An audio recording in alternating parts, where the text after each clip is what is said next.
vocal on the pitch. He scores incredible goals game in, game out. He's got 15 in 27 appearances in his first season, 17 in 26 in his second, and 25 in 35 in his third at AC Milan, where he would end up winning 3 Scudettos. So that's 5 consecutive Scudetti for the guy from Malmo. What an accomplishment, right? That's insane. But I need to ask you, while we're at this point of his career, how do you feel about Zlatan? Because he won a lot at Inter, but then he goes to your biggest rivals and now is arguably more associated with Milan than Inter. Well, I would say almost definitely. But how do you look back on it? Like, if that was an Arsenal player who then went on to, well, it wouldn't be Spurs, whatever, went on to United, like Van Persie. I fucking despise Van Persie because he went to United and won things, right? So how do you feel about Zlatan? Man, so that was the period that I started going to the stadium big time. Mm-hmm. Like, I didn't have a season ticket yet, but I kind of went to multiple games during the season. And I remember that I was super excited to see Ibrahimovic play. Then in the last season, it was kind of weird. Every time Ibrahimovic was touching the ball, the fans were kind of booing him. And it's because people had understood. I mean, he had kind of made it clear that he wanted to leave Inter Milan to go win the Champions League Right. somewhere else, right? But so how I feel about Zlatan, I was there for his first derby when he was wearing an AC Milan shirt. And man, the noise at the San Siro, the insults, the whistles, the boos, that was insane. But before then, I actually still have the original Gazzetta dello Sport from that day in the 2007-2008 season. Zlatan Ibrahimovic literally won us the Scudetto on the last match day against Parma. Mancini didn't want to play him. There was a problem in the locker room. And then apparently Patrick Vieira tried to beat up Mancini, telling him, you gotta play Ibrahimovic. The club was faking an injury because Mancini didn't want to play him. At that moment, Mancini said, all right, fuck it, I'll play Ibrahimovic. At that moment, Roma were virtually Italian champions. Ibrahimovic gets on the pitch. Under the pouring rain in Parma, he scores a brace and gives Inter the title. I think that when I think of Ibrahimovic in an Inter shirt, that's the picture that I will always have in my mind. But before we move to his next move to Barcelona, I just wanted to quickly say that what made Ibrahimovic say yes to Inter's offer right away was the opportunity to play with Adriano. Let's not forget... Now we need to do an episode on him as well at some point. There is a documentary coming out this year about Adriano, man. I'm so excited. Oh, man, that's going to be sick. Yeah, I'm super excited. But for a guy, we know that famous Ibrahimovic picture when he was like 16 years old in his bedroom in Malmo. There are 2 posters of Ronaldo, Il Fenomeno, behind him. Adriano was the new Ronaldo. And you can imagine for this guy, Swedish with weird like Balkanic origins, I can partner up with a sick Brazilian player. Dude, I'm going to do it. And that is ultimately the reason that convinced him to move to Inter Milan. Too bad that in the 2008-2009 season, he decided to move the Nerazzurri to go chase the Champions League in Barcelona. And that's what got Inter fans really salty. But at the same time, thanks to that transfer, Inter Milan were able to to get as a swap deal, Samuel Eto'o, familiar with the name? And then with the extra money that Barcelona gave us for Ibrahimovic, so it was a swap deal.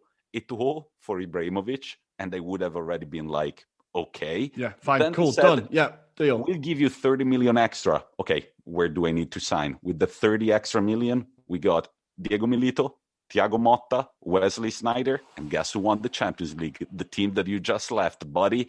But Rory, you want to break down Ibra's time at Barcelona? So at Barcelona, now I read his autobiography and he opens it with like Pep Guardiola is a coward and a shit human or something along those lines. And this kind of sums up his time at Barcelona. He was in a team alongside like Thierry Henry, Messi, and he was very much he wasn't the priority, and that is never going to go well with Zlatan. I think he often ended up playing out left because they wanted Thierry Henry up front, or they wanted the focal point to be Messi, or so he was always kind of fitting around the team. He still managed to win La Liga. He won the Supercoppa. He won the UEFA Super Cup and the FIFA Club World Cup. But he wasn't there long. He really wasn't there long. And I think, of course, I can imagine him and Mourinho getting on, right? Of course, him and Mourinho get on. I definitely cannot imagine him and Guardiola getting on, right? If you've watched All or Nothing, the Manchester City documentary, like Pep Guardiola is a kind of weird guy, and his whole life weird. But I love him. He's a proper geek. Like, but his life is exclusively football, and if it's not his way, then like do one.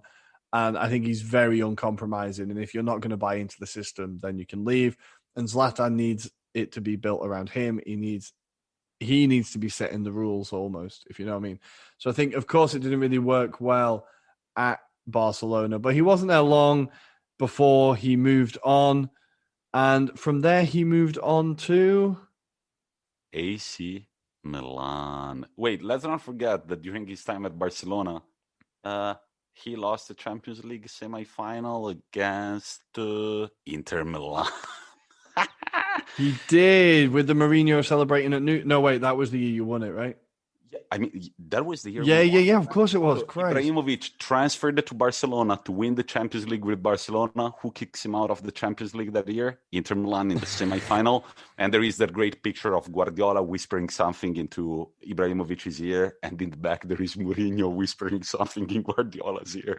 And I don't want to think what he was saying, but then 2010-2011 season, he gets loaned to AC Milan, where he lands on August 28th, 2011. Do you think he accomplished much at AC Milan? Yes, he did. In his first season on loan, he scored 14 goals in 29 games. That's always that seems to be his statistic, 1 goal every 2 games wherever I go.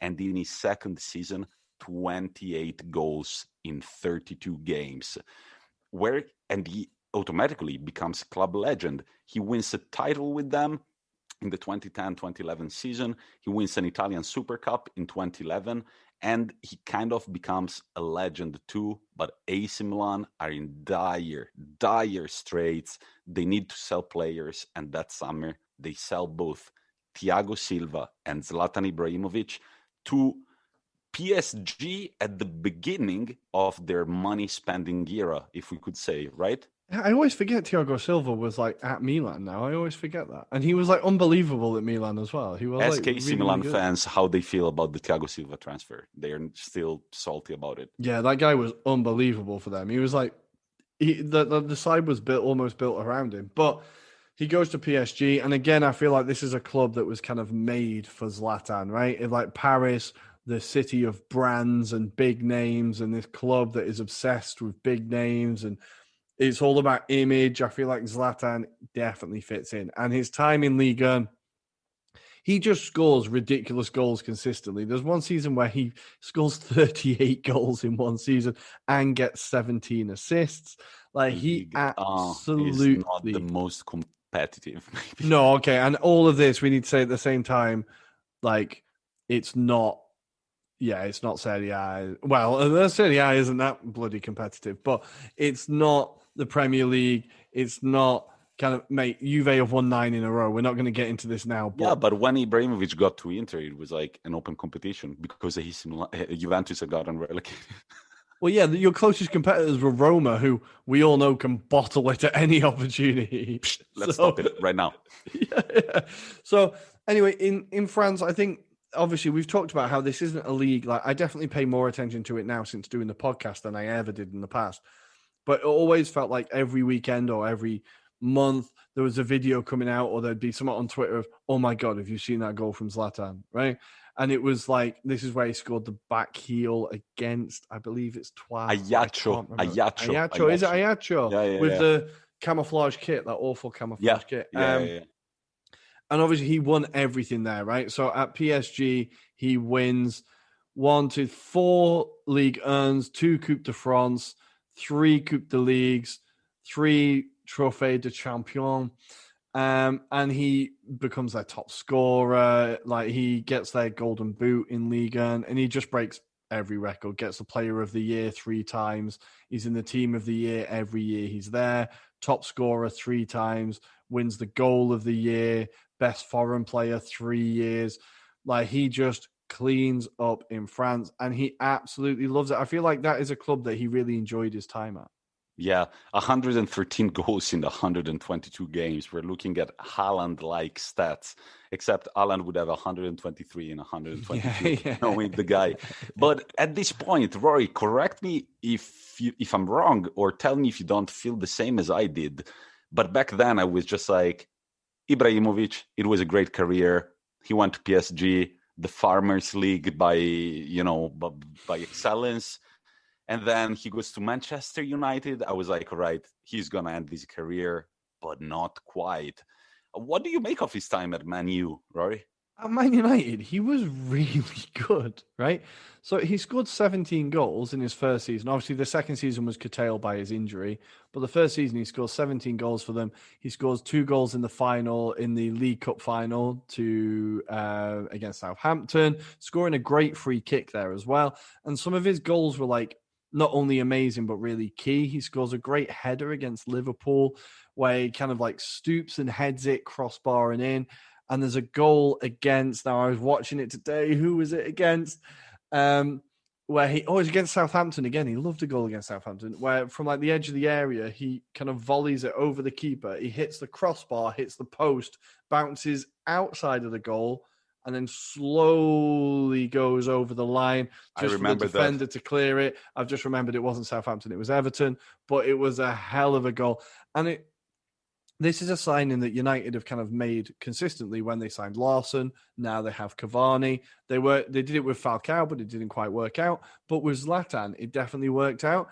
And he had a big impact on the Premier League the one year he was here. And I think it's quite we've all heard the lazy pundits in England who are like, could he do it in the Premier League though? Like, it's different up here. He absolutely killed it in the Premier League.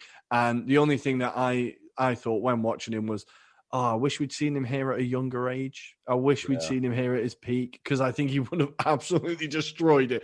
Like, physically, nobody can get near him, right? Technically, not many people can get near him. And like, mentally, he is going to destroy you. Like, so I feel like if we'd have had him at his peak, it would have been glorious, but I would have hated United to have him at his peak simultaneously. And he finds in Manchester his former coach at Inter Milan, Jose Mourinho, and together they win a UEFA Europa League. He leaves Manchester United kind of under the radar because his second season, as you said, was influenced by his injury, but still 17 goals in 33 games. Once again, a goal every 2 games. And then he moves to LA Galaxy. And this is the moment where I say, goodbye, Zlatan. We're never going to see you again in Europe.